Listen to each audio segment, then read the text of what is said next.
धनवान बने रहना चाहते हैं तो माने गौतम बुद्ध की ये बात, हो जाओगे अमीर। भगवान बुद्ध एक दिन वन से गुजर रहे थे।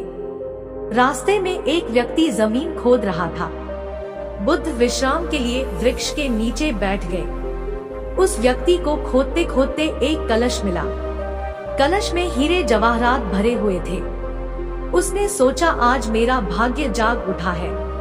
उसने कलश बुद्ध के चरणों में रखा तथा कहा, आपके आशीर्वाद से ही मुझे यह अकूत दौलत प्राप्त हुई है।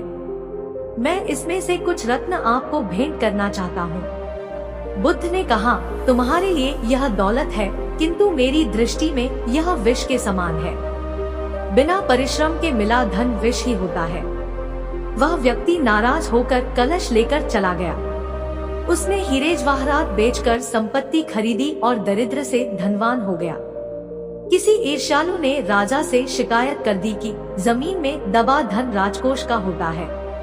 अमुक व्यक्ति ने उसे निजी काम में लाकर नियम का उल्लंघन किया है। राजा ने उस व्यक्ति को पकड़वा कर बुलवाया और कलश जमा कराने को कहा तो उसने सच्ची बात बता दी कि मैंने हीरे जवाहरात बेचकर संपत्ति खरीद ली है।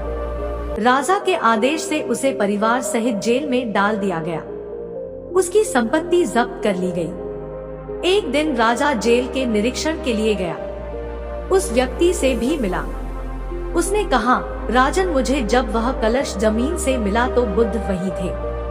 उन्होंने मुझसे कहा था कि इसमें रत्न नहीं विष भरा है।